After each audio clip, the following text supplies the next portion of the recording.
अस्सलामुअलैकुम, मैं हूं doctor Mohammad Zubair. Welcome on veterinarian and amnion. हमारी आज की लेक्चर का टॉपिक है histology of blood vessel tunics. ये लेक्चर बहुत ही बेसिक है to understand the histology of blood vessel and circulatory system. तो वीडियो को आखिर तक ज़रूर देखिएगा। वीडियो को शुरू करने से पहले आपसे गुजारिश है कि मेरे चैनल को सब्सक्राइब कर लीजिए और बेल आइकन को प्रेस कर लीजिए ताकि मेरे नए आने वाले लेक्चर्स का नोटिफिकेशन आपको सबसे पहले मिल जाए। ब्लड वेसल की ट्यूनिक्स की हिस्टोलॉजी को डिस्कस करेंगे। ब्लड वेसल्स की 3 ट्यूनिक्स होती हैं एक्सेप्ट कैपिलरीज। कैपिलरीज के अलावा वेन्स और आर्टरीज, इन दोनों की 3 ट्यूनिक्स हैं। कैपिलरीज में 2 ट्यूनिक्स होती हैं, तो हम कैपिलरीज को साइड पे रखते हैं। ब्लड वेसल्स की मेन जो 3 ट्यूनिक्स हैं जो कि आर्टरीज और वेन्स में पाई जाती हैं उनको डिस्कस करते हैं। तो 3 ट्यूनिक्स हैं जो कि कॉन्सेंट्रिकली अरेंज होती हैं एक दूसरे के ऊपर। ओके, सबसे इंटरनल लेयर जो inner most layer lumen side, जहाँ से ब्लड पास थ्रू होता है, जहाँ से ब्लड फ्लूइड और प्लाज्मा पास होता है, उस साइड से जो ब्लड वेसल जो ट्यूनिक ब्लड वेसल को कवर करती है उसे हम ट्यूनिका इंटाइमा कहते हैं। ओके, देन उसके बाद middle layer is tunica media, then outer most covering is said to be tunica adventitia. Okay, इस डायग्राम में भी देखिए, एक साइड पे आर्टरी एक साइड पे वेन के tunica intima, this one is tunica intima. उसके बाद medial layer, this one tunica media. उसके ऊपर एक आउटर मोस्ट कवरिंग जो ब्लड वेसल की है ट्यूनिका एडवेंटिशिया, जिसे हम ट्यूनिका एक्सटर्ना भी कहते हैं। इनकी थिकनेस वेरी करती है। ओके, सबसे पहले डिस्कस करते हैं ट्यूनिका इंटाइमा को। ट्यूनिका इंटाइमा क्या है? Tunica intima is the inner most layer, simple squamous epithelium cell से मिलकर बनी हुई होती है, लेकिन ये सेल नॉर्मल सेल से मॉर्फोलॉजी में डिफरेंट होते हैं। क्यों? इनकी साइज और इनकी विड्थ, इनकी लेंथ के हिसाब से ये दूसरे जो सिंपल स्क्वेमस एपिथेलियम सेल्स हैं, normal simple squamous epithelial cells, उनसे डिफरेंट है, वेरी करते हैं। Simple squamous epithelium cells found in tunica intima are prolonged and elongated along the vessel axis. Okay, simple squamous epithelium को हम आम अल्फाज में ब्लड वेसल्स को जब डिस्कस कर रहे होते हैं तो एंडोथेलियम बोलते हैं। Okay, endothelium form a basal lamina. Endothelium एक बेसल लैमिना बनाती है जिसके साथ sub endothelial layer, sub endothelial connective tissue layer attach होती है, जिस तरह इस डायग्राम में दिखाया गया है। ओके, तो ये सब एंडोथेलियल कनेक्टिव टिश्यू लेयर किससे कंपोज होती है? क्योंकि कनेक्टिव टिश्यू का वर्ड आया, जाहिर सी बात है कनेक्टिव टिश्यू मेनली इनमें कनेक्टिव टिश्यूज हैं। ओके, कौन से कनेक्टिव टिश्यूज हैं? Loose connective tissues. फाइबर्स मौजूद होंगे, कौन से?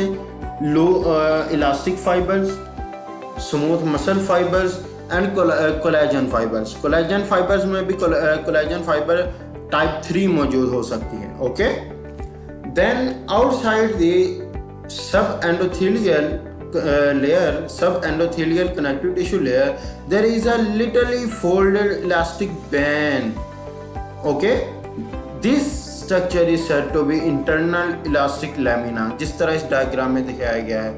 internal elastic lamina, what is it? internal elastic lamina, internal elastic lamina is composed of fenestrated elastin sheet के elastin sheet से मिलकर बना हुआ एक बैंड लाइक स्ट्रक्चर है जो कि आउटसाइड दी सब एंडोथेलियल लेयर पाया जाता है।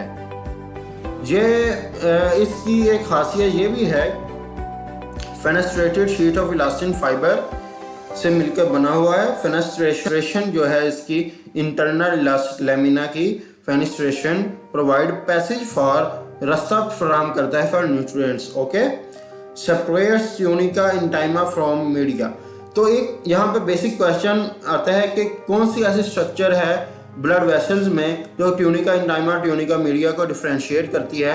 तो एक इंटरनल इलास्टिक लैमिना एक बेसिक और मोस्ट इम्पोर्टेंट स्ट्रक्चर है जो कि सेपरेट करता है ट्यूनिका इंटाइमा और ट्यूनिका मीडिया को। ओके, अब मूव करते हैं हम ट्यूनिका मीडिया की तरफ। Okay, what is tunica media?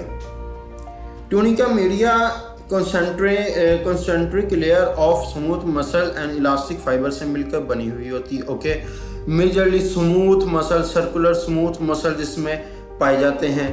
यहाँ पर अगर हम देखें तो tunica media is compose of predominantly of circular smooth muscle fibres which are concentrically layered.